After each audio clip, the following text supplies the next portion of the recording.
Hello fantasy managers, and welcome back to another video from myself, Will, and fantasyfootballhub.co.uk. In this video I'm going to be revealing my team, my transfer thoughts and my captaincy. If this is your first time watching or interested in more FPL videos, make sure to hit that subscribe button.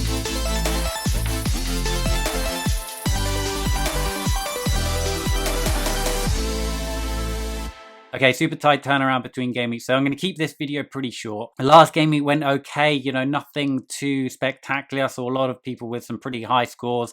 I came in with 76 points myself, so not too bad. Defense really saved me out, Pope getting 10, Trent getting 14, Doherty and Gomez also chipping in with a couple of clean sheets as well. So really happy with that. I got my captaincy wrong, which I'm a bit disappointed about. Went Fernandes just based on form, based on fixtures. I don't quite know whether, that was the influence of Pogba coming into the team, but he looked fairly threatening, but he didn't get me any points. I do think that he is still a strong captaincy contender, but until I really figure out, the influence Pogba is having on that team, then I'm not, 100% sure that I'll be going for him as captain moving forward. But having said that, I'm still very, very happy with him in my team.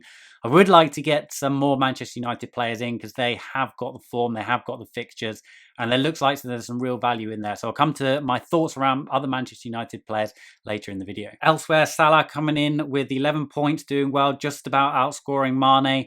Always a tough call between those two. I think they're both brilliant options. De Bruyne chipping in yet again with another goal. Calvert-Lewin was a little bit disappointing. I'd like to see a little bit more from him. He's not quite looked as threatening since he's come back, but I'm happy to keep him in my team for the time being.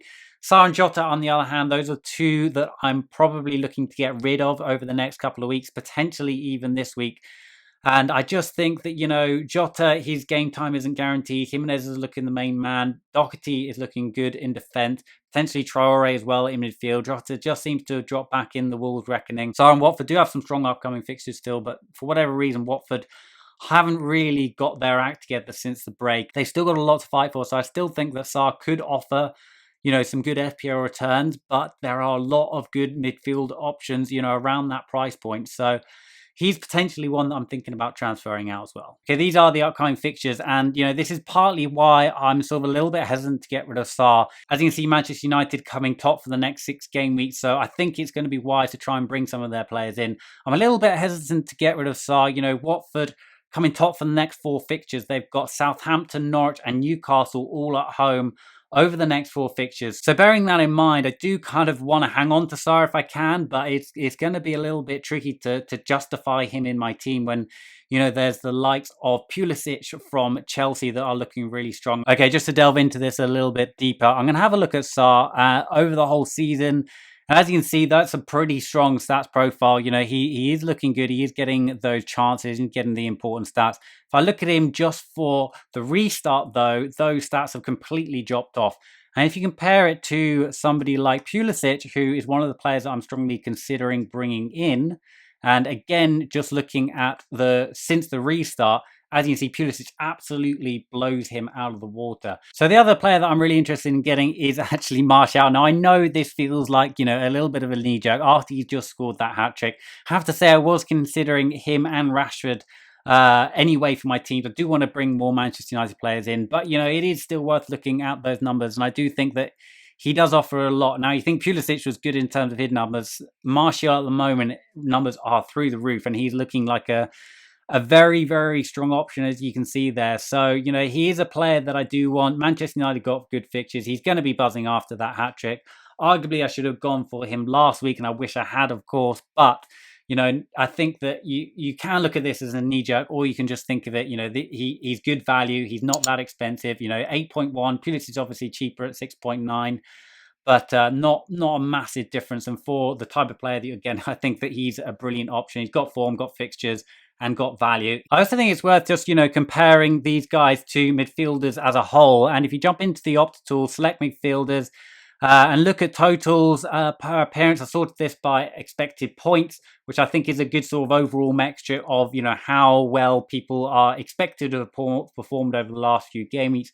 And as you can see, Mahrez and De Bruyne coming out on top there. Obviously, they've played one more match, though. So if you flick over to the per appearance stats, then I think this gives a little bit of a better indication. And you can see Martial coming out on top there with 9.1. He scored 11.5 points per game so far. So he's looking very impressive. Salah, Fernandez, all the main guns there. Sterling, interestingly, he's coming out ahead of the likes of Mahrez and De Bruyne for per appearance. So I think if you're looking for a differential, then Sterling could be the way to go. Obviously, you got Pep's roulette to contend with there.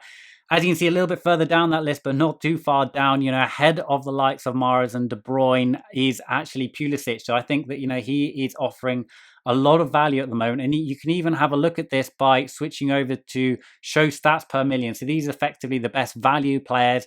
Interestingly, Ward-Prowse coming in there as well. So if you're looking for a budget-friendly option, you could consider him. Pulisic coming in third there. I think the other interesting one there is Foden, potentially even Almiron. Obviously, Foden's not going to get that many minutes, but, potentially with Aguero out, he could be handed the odd start. So I think that he's an interesting shout as well. Probably wouldn't consider him for my team just because of that, not assurances of start, but I do think that he is potentially going to pick up a fair few FPL points come the end of the season. Okay, so this is how my team is shaping up for Game Week 32. I've got 2 free transfers to play. Bank to transfer last week. I've got a tiny bit of money in the bank. At the moment, I'm considering Sarr to Martial, but I need a little bit of money to fund that, so I'm considering a Jota downgrade for that. Having said that, though, Sarr and Jota both have good fixtures this week. Sarr playing Southampton at home, Jota playing Aston Villa away.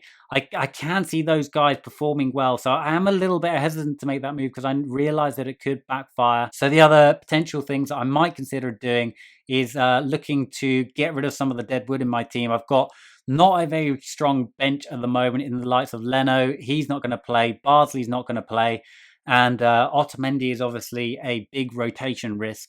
So those 3 are pretty concerning for me, especially for the fact that I've still got my bench boost. Yes, I haven't played that, and the time that I've got to play that is running out, and I'm probably looking at Game Week 35 to play my bench boost at the moment. I know a lot of people are looking at the last game week to play their bench boost, but I just think there's going to be it's going to be so difficult to predict the lineups in that last game week. So for me, I want to play it before then, and I'm looking at Game Week 35 as potential to do that. I haven't completely made my mind up on that. It needs a little bit more thought. So I'm sorry I can't give you guys a definitive transfer that I'm going for, but hopefully that sort of explains my thought processes around the transfers that I'm thinking of making. I may even take a hit if I really do want to reset my team, get on top of my bench, and also bring in the likes of Martial. That said, I'm pretty happy with the rest of my team. I think I've got the main contenders in there. I would like a little bit more firepower from Manchester United, which is why I'm trying to lean towards Martial, but I'm just trying to figure out the best way of getting him in without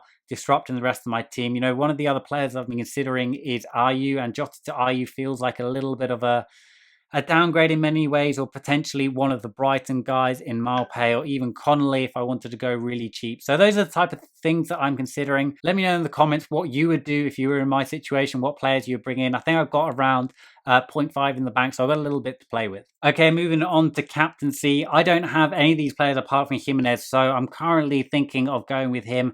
I haven't got my captaincy shouts right recently, so I do really want to nail one. I do think that Jimenez, away against Aston Villa in form, got the fixture. He makes a lot of sense. I've seen some people mentioning going Salah against Manchester City away. Not for me. Salah doesn't really have the record, especially away from home in those big matches. So I wouldn't really necessarily recommend him. I do think Martial is a good shout. So if I do bring him in, there is a chance that I could captain him as well. Away to Brighton, I think that he is a good option. I think Rashford is also a good option. Another player that I'd like to have in my team, but I can't really justify spending that much in my striker position at the moment. Aubameyang, I think that if you do have him, then he's probably the best option this week, against that Norwich team at home. I think that I struggle to see him not scoring. So I think that, if you've got Aubameyang, then there's a good reason to go for him for the captaincy. And that's it from me. If you'd like to try any of the resources that I demonstrated in this video, just go to fantasyfootballhub.co.uk/free trial. Leave a link in the description. You get free hub access for 7 days. If you did enjoy this video and like to see more, then please make sure you hit that like button and subscribe to the channel. Bye for now.